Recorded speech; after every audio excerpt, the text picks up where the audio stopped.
Hello everyone, welcome back to the channel. Today we've got something fiery, shocking, and downright unbelievable. You already know Hell's Kitchen for the screaming, the chaos, and of course Gordon Ramsay's brutal one-liners. But what if I told you there's a whole other side to the show that you never get to see? From banned kitchen gadgets to lawyers hiding behind the cameras and even bodyguards ready to jump in, this is the truth you've been waiting for. Stick around, because here are 15 weird facts about Hell's Kitchen you never knew. It might surprise fans to know that Gordon Ramsay doesn't run Hell's Kitchen completely on his own. Sharp-eyed viewers sometimes catch him adjusting a tiny earpiece called an IFB, which links him directly to the producers. But back in Season 1, Ramsay hated the idea. During the very first dinner service, he was told through the earpiece to leave the red kitchen and deal with an argument in the blue. Furious at the interruption, he stormed off set. It was producer Arthur Smith who calmed him, explaining that this was a massive American production with more than 80 cameras. Ramsay eventually accepted the help and has worn it ever since. But if you thought producers were the only ones watching closely, think again. On set, there are always lawyers, not for Ramsay's protection if he loses his temper, but to safeguard the integrity of the competition itself. With $250,000 and a life-changing career opportunity on the line, Fox takes no chances. These lawyers make sure every challenge is structured fairly, every rule is enforced, and every prize is legitimate. They even review footage and documents to ensure no contestant is being shortchanged or misled. That's why some of the moments where Ramsay looks his angriest aren't just about undercooked scallops or burnt risotto. They're about accusations of sabotage. In his kitchen, that word carries weight. To accuse another chef of cheating or to claim you've been unfairly set up is to question the entire foundation of the show. Ramsay knows how seriously Fox takes those claims, and he doesn't hesitate to shut them down. More than once, a chef has been dismissed mid-service for lying about being sabotaged. Because in Hell's Kitchen, fairness isn't negotiable. It's not just part of the game, it's written into the law of the competition itself.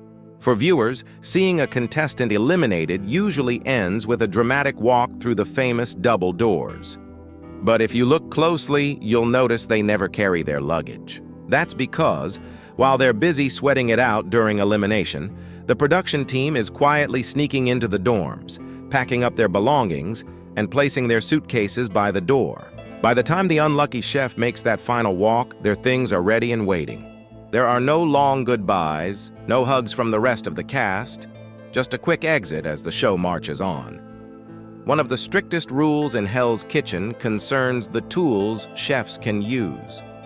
Gordon Ramsay bans meat thermometers entirely, insisting that real chefs should judge doneness by sight, timing, and touch. Many contestants have learned this the hard way, like Matthew, who served undercooked chicken and was eliminated on the spot. But resourceful chefs found a loophole. They secretly use cake testers, the thin sticks usually meant for pastries, as a discreet substitute. A tiny poke tells them if meat is ready. Ramsay knows it happens, but since cake testers don't ruin the meat, he quietly lets it slide. Now, getting eliminated from Hell's Kitchen might feel like the end of the world in the moment. But in reality, it's more like a short vacation. Contestants who are eliminated before the finale don't go straight home. Instead, they're sent to a hotel to relax, kept nearby for interviews or future filming. The top 10 chefs often stay close until the final dinner service, ensuring no one outside finds out the results early. They're even paid during their time on the show, with bonuses if their team wins service. So, while they leave with tears on screen, many chefs are secretly enjoying room service and a few days of rest. And what about those diners? For years, fans have wondered, how do you get a seat at the most dramatic restaurant on TV? In the early days, the production put out Craigslist ads, inviting locals to be part of the audience. The result? Chaos. Guests waited for hours, drinking endlessly while the food was delayed, until some even ordered pizza to the restaurant itself. One group became so unruly that security had to step in after a physical altercation. Since then, the process has changed. Today, the easiest way in is through casting agencies, but that doesn't guarantee food. In fact, many of the guests are simply friends of the crew or celebrities. If you're hoping to eat dinner at Hell's Kitchen, good luck, your odds are slim. For the chefs, daily life behind the cameras isn't glamorous either. After spending hours creating Michelin-level meals, you'd think they'd be treated to the same. Wrong. In the dorms, contestants are left to cook for themselves, often resorting to microwaved Hot Pockets between services. Leftover food from the restaurant is trashed to avoid contamination or allergy risks. Their only luxury? Laundry service. Each chef is given 2 or 3 jackets, cleaned daily and swapped out when needed. And at the end of the season, each chef receives 1 jacket, freshly laundered and wrapped as a keepsake. But perhaps the hardest reality for contestants is the brutal filming schedule. A single season of Hell's Kitchen is shot in just 4 to 6 weeks, but those weeks feel like a lifetime. Cameras roll 18 hours a day, 6 days a week. Contestants are filmed waking up, cooking, showering, even collapsing into bed. Every moment, every meltdown, every tear is caught on camera. Afterward, post-production takes 6 months, shrinking more than 150 hours of footage into a single 43-minute episode. No wonder the show feels so intense. It's a marathon squeezed into a sprint. Of course, when emotions run high, tempers can flare dangerously, and that's why Gordon Ramsay has bodyguards on set. Most contestants accept the yelling as part of the show. But in Season 6, Joseph Tineley didn't. He ripped off his jacket, swore at Ramsay, and challenged him to fight in the parking lot. What the cameras briefly revealed was Ramsay's hidden security team, standing ready just out of sight.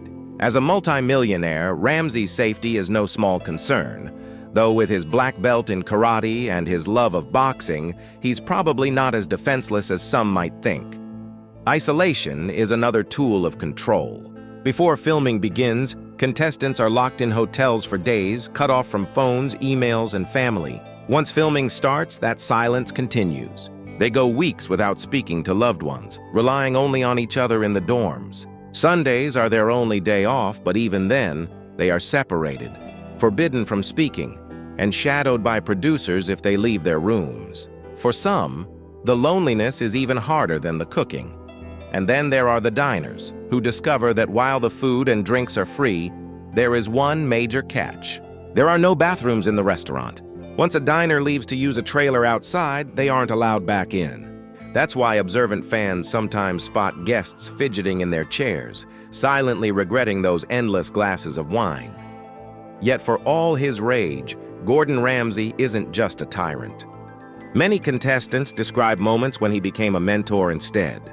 During tough services, he often pulls chefs aside quietly, showing them how to fix mistakes, teaching them techniques, and even boosting their confidence. One staff member recalled a night when Ramsay, instead of raging, calmly walked to each station and personally coached every chef.